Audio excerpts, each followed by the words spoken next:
장관님께서 남북 통일 분야에 대해 발표해 주시도록 하겠습니다. 박수로 맞이해 주시기 바랍니다.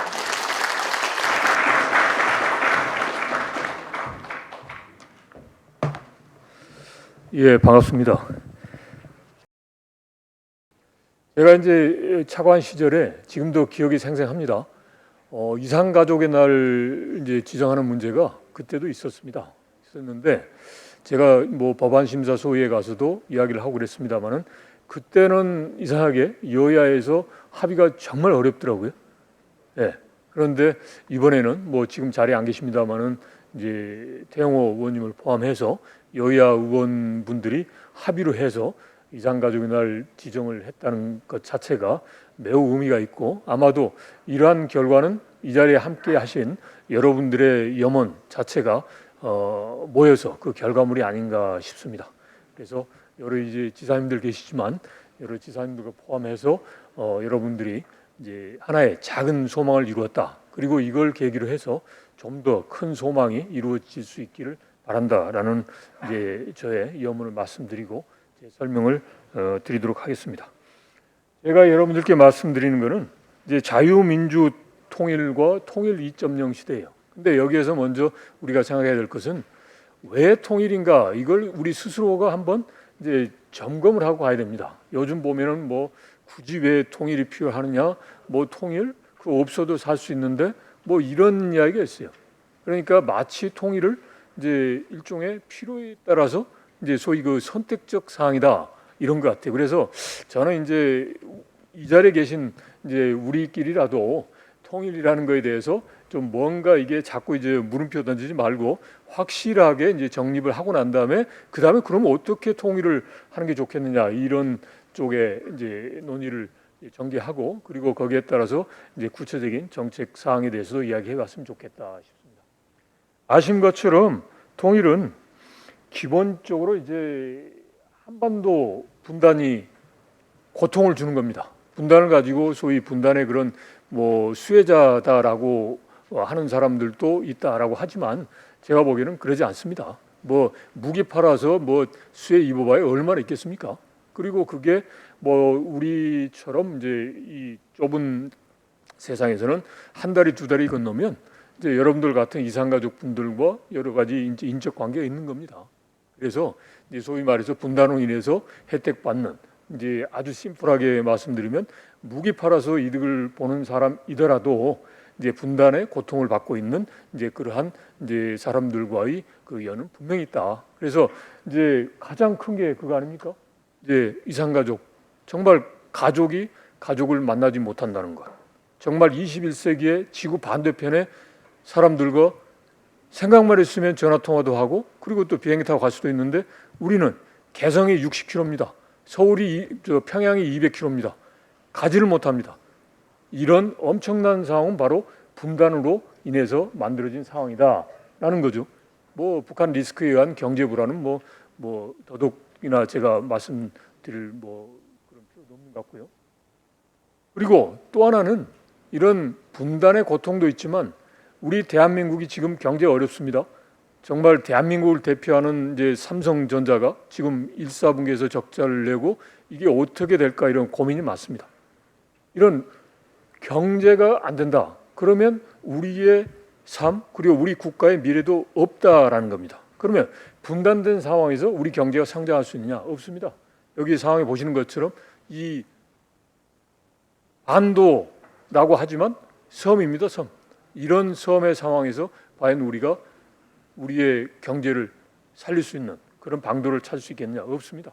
북한을 무대로 해서 우리의 경제가 살릴 수 있는 그런 방안을 모색을 해야만 우리의 생존, 우리의 삶이 필요한 거죠. 그러니까 내가 이산가족이니까 통일해야 된다라는 그런 것도 당연하지만 이산가족이 아니더라도 우리의 생존을 위해서 통일을 해야 된다.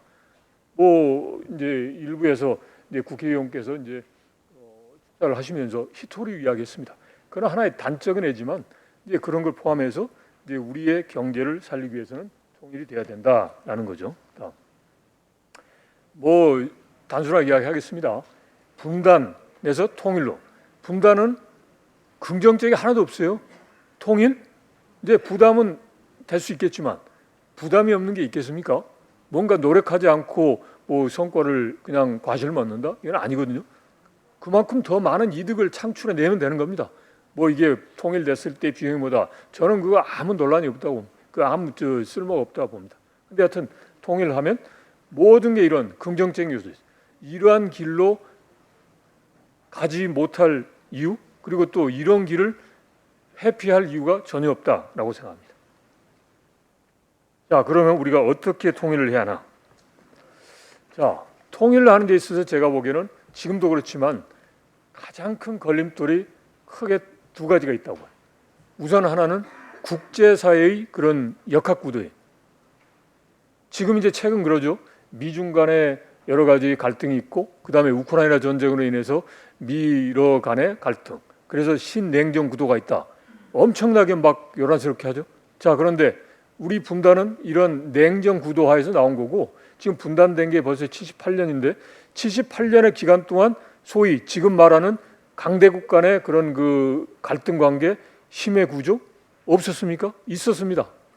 지금 와서 이렇게 뭐 신냉전 구도가 있으니까 통일되기 어렵다라는 거는 제가 보기에는 이제 통일에 대해서 이제 소위 뭐 그런 거죠. 뭐 통일되는 게 여러모로 이제 힘들기도 하고 이제 원하지 않으니까 그 얘기를 하는 것 같아요. 그래서 이 국제사회의 구도 하에서 우리가 어떻게 우리의 생존을 만들어 가느냐라는 것은 하루 이틀 된 문제가 아니니까 이거는 좌절할 문제가 아니라 이런 상황에서 통일로 가기 위한 해법을 찾아가는 그런 하나의 좀 자극제로 삼아야 된다. 조금 더 어렵긴 어렵구나.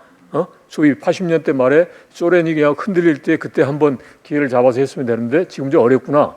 이런 생각을 가져야지 이런 냉전 구도하니까 어렵다. 포기해야 된다. 이건 안 된다는 거죠. 그 다음에 두 번째, 내일이라도 당장 김정은이가 국경을 판문점 다 개방을 하고 그리고 또 이북에 고향이신 분들 고향 방문하는 걸 허용합니다.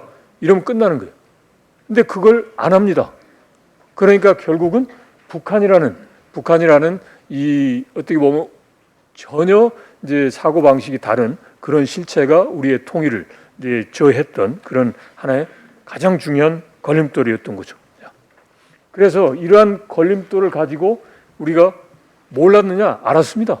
그렇게 하기 위해서 우리가 역대 정부, 이승만 정부 때부터 계속적으로 이러한 분단구조 해소를 위한 노력을 했어요. 그런데 그 결과는 뭐냐? 지금 오늘의 남북관계입니다. 뭐 상징적으로 제가 개성의 연락사무소 폭파하는 것을 보였습니다마는 북한이 이렇게 공개적으로 핵을 가지고 아까 양욱 박사님 이야기하신 대로 핵을 가지고 위협도 하지만 남북관계의 상징인 남북공동연락사무소 이렇게 폭발을 합니다. 백주 대낮에 이런 이제 북한의 그런 어떻게 보면 정말 있어서는 안 되지만 북한은 그걸 자행을 하고 있어요. 그런데 참 아쉬운 거는 우리의 통일을 위한 노력 자체가 기울였지만 성과가 없고 그리고 어떨 때 남북관계가 뭐 봄, 여름, 가을, 겨울 이렇게 바뀌어요. 좋을 때 이런 남북관계의 변화를 누가 가져왔느냐? 제가 보기에는 북한이 가져왔다라고 봐요. 자, 이산가족 카드 하나를 놓고 보죠. 아무리 북한에 대해서 강한 입장을 가지고 있다 하더라도 내일이라도 당장 이산가족 상봉합시다. 비록 뭐 좀 불만스럽지만 금강산에서 합시다. 그럼 저희 정부가 그걸 또는 우리 모두가 그걸 거부합니까? 아니죠. 그런데 이산가족 상봉 예를 들어서 내일이라 이산가족 상봉합시다. 그러면 당장 지금부터 해서 어떻게 이산가족 상봉을 위해서 몇 가족이 하느냐 그리고 어떻게 뭐 했냐 이런 걸로 쫙 도별되고 그 다음에 뭐 핵 문제 이런 거 쏙 들어가 버려요. 그러면서 이제 조금 지나면 또 이제 이산가족 상봉제 안 하고 또 다시 또 이제 이 위기 국면으로 가고 이런 게 일종의 남북 관계의 그런 소위 진폭의 그런 하나의 요인이었다. 그래서 결국 북한이 문제다라는 거죠. 그러니까 우리 내부의 어떤 정책적인 혼선도 있었겠죠. 그렇지만 그것보다는 북한이 결국은 문제다. 예. 그래서 이제 이러한 상황에서 윤석열 정부도 어떻게 보면 어려운 상황이에요. 그런데 제가 보기에는 윤석열 정부가 나름의 최선의 그런 정책을 제시했다라고 봅니다. 그게 바로 뭐냐면 비핵과 평화 이제 번영의 한반도 정책이에요. 핵 문제 해결이 안 된 상태에서 평화 번영이 있을 수가 없죠. 그러니까 비핵을 앞세워 내고 그렇지만 남북이 평화롭게 함께 번영을 하자라는 겁니다. 자, 그럴 때 이야기를 합니다. 앞에 핵을 내세우면 북한이 나오겠어?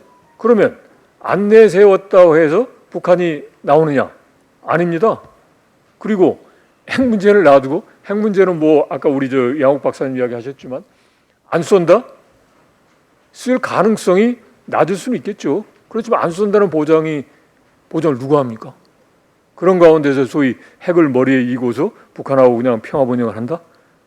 목에 그냥 생명줄을 이제 내놓고서 한다? 그건 말이 안 되는 거죠. 그래서 비핵을 내세웠지만 가장 문턱이 낮아요. 비핵화를 위한 대화, 협상 테이블에만 나오면 참 이게 담대한 구상이에요. 어떻게 보면 우리가 담대한 구상이 아니라 못 믿을 북한을 위해서 정말 위험한 제안을 한다. 그런 의미에서 저는 담대한 구상이라고 합니다. 비핵화 대화에 나오기만 하면 북한에 대한 경제 민생을 위한 획기적인 지원을 한다는 거니까 어떻게 보면 무모한 지원, 무모한 제안이에요. 근데 이걸 이런 무모성을 알면서도 해보겠다라는 게 담대한 제안인 거죠. 그래서 저는 이제 윤석열 정부가 지금 비록 북한이 호응을 해오고 있지는 않지만 이러한 북한에 대한 접근 자체는 어떻게 보면 지금 현재는 현실적이다라는 거죠. 다음 페이지.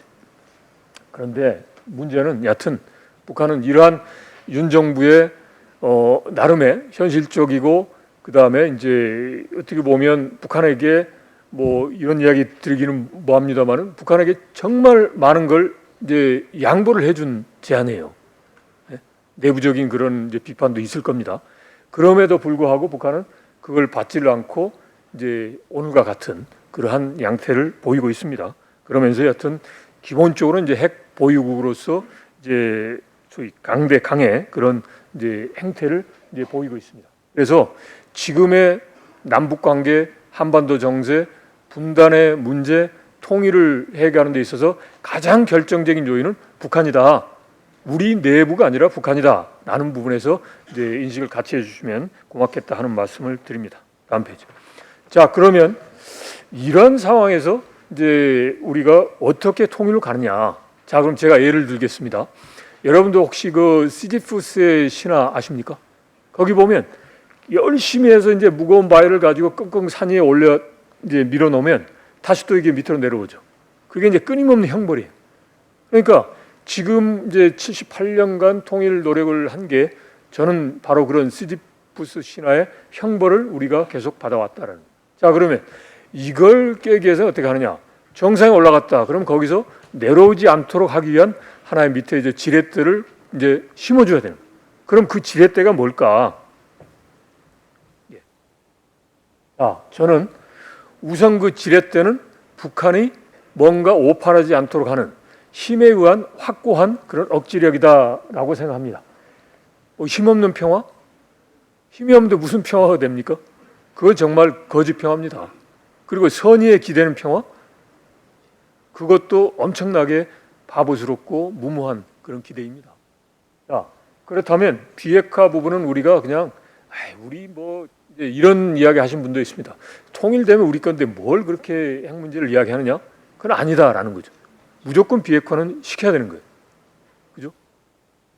자, 그리고 그 다음에 또 하나는 뭐가 있냐면 그래서 이제 윤석열 정부 아까 말한 대로 비핵화의 대화에 나와라라는 거 아닙니까? 그러면 일단 동결부터 해서 관리 모드로 가는 거니까. 자, 그 다음에 두 번째는 뭐냐면 이게 있어요. 가끔씩 보면 우리가 힘에 의해서 막 이렇게 군사력 대응을 하면 결국 이제 힘과 힘으로 부딪히면 오히려 북한이 계속 반발을 하고 이제 그러지 않느냐 그 이야기해요. 자, 그런데 하나예요. 꼭 이게 뭐 이제 앞으로 꼭 된다는 거 아니지만 76년에 판문점 도끼 만행 사건이 있었어요. 그때 정말 도끼를 가지고 북한군이 미군 이제 장교를 이제 죽여버린 거 아닙니까? 그래서 그 3일 후에 한미가 폴 버니안 작전을 합니다. 그게 뭐냐면 이제 미국의 그 전래 동화에서 나무 거인 나무꾼이에요. 한 번 휘두르면 나무가 똑똑 쏭강쏭강 이렇게 이제 잘려 나가는. 그러니까 미루나무니까 폴 버니안 내세운 거죠. 그러면서 이제 소위 한반도에 이제 소위 말하는 그 전략 자산을 다 정결하고 이제 소위 대프콘 2까지 이제 딱 작동하고 난 다음에 미루나무 작전을 들어간 거예요. 이제 제거 작전.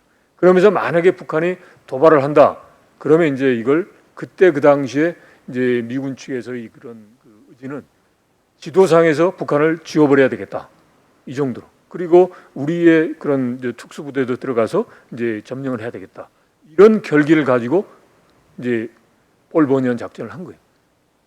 북한이 그걸 모르겠습니까? 알았어요. 꼼짝 못했어요. 그래가지고 우리 공수부대가 북한의 초소를 그냥 뭐 완전히 초토화시켜버렸죠. 먼 발치에서 보고만 있었어요. 그런 다음에 바로 그 뒤에 김일성이가 이제 유엔 이제 정전위 해서 이제 잘못됐다, 사과하고 재발 방지를 한 거예요. 이게 항상 아닌 거는 아니다라는 걸 확실히 보여줄 때 이제 북한의 그런 못된 그런 그 잘못된 오판, 잘못된 이제 사고는 이제 방지할 수 있다라는 거죠. 자, 그러면 이거는 힘이에요. 그러면 결국은 이제 그렇다면 그 다음에 두 번째, 이렇게 힘에 의해서 이제 하는데 그 다음에 두 번째는 이제 북한이 변화해야 되는데 그러면 어떻게 할 거냐라는 거죠. 그러면 북한을 변화시키려면 북한 당국과 주민이, 그리고 더 중요한 것은 또 이런 게 있습니다. 우리가 북한을 변화시킬 수 있다라는 거 아니에요. 근데 참 안타까운 일이지만 북한 당국과 주민이 스스로 선택해서 행동을 해야 돼요. 우리는 그 사람들이 선택을 하고 행동할 수 있도록 기회도 주고 여건을 마련할 수 있지만 우리가 그 사람들의 인생을 대신 살아줄 수가 없는 거란 말이죠. 그렇다면 이제 북한 당국과 주민이 변화할 수 있도록 해야 되는데, 아시는 것처럼 북한 당국은 지금 보면 영 딴판이란 말이죠. 그러면 결국은 이제 북한 주민이 무언가 눈과 귀가 열려서 북한 당국이 우선 첫 번째 잘못된 정책을 하고 있다, 동독 주민이 동독 당국을 변화시켰던 것처럼, 그 다음에 두 번째 말로 했는데 안 된다, 뭔가 이게 변화를 시켜야 되겠다, 우리가 들고 일어나야 되겠다, 우리의 미래, 우리의 인생을 위해서, 이런 쪽에 변화 흐름이 있을 수 있도록 우리가 통일 정책을 추진해야 된다는 거죠. 그래서 우리가 북한 당국과 주민을 분리해서 접근을 해야 되겠다. 자, 그 다음에 두 번째는 이제 실용과 민간이라고 그랬지만 정부와 민간의 역할 분담을 해야 되고, 그러면 정부가 통일 문제를 다루는 데 있어서 실용적으로 하기는 어려워요. 이념적인 문제, 안보적인 문제 원칙적으로 해야죠. 싸울 때는 싸워야 되고, 그리고 힘들 때 힘들다고 해서 포기해서는 안 되는 거죠. 그렇지만 민간 보고 민간이 다 가서 자유민주주의에 대해서 북한 요원들하고 싸우고 또 뭐 그런 쪽으로 해라? 이건 아니라는 거죠. 그러니까 민간은 이제 실용적으로 우리가 베트남이나 중국에 관광하러 가고 사업하러 갑니다. 그러면 중국이나 베트남이 우리나라 체제하고 다르다라는 거 알면서도 가잖아요.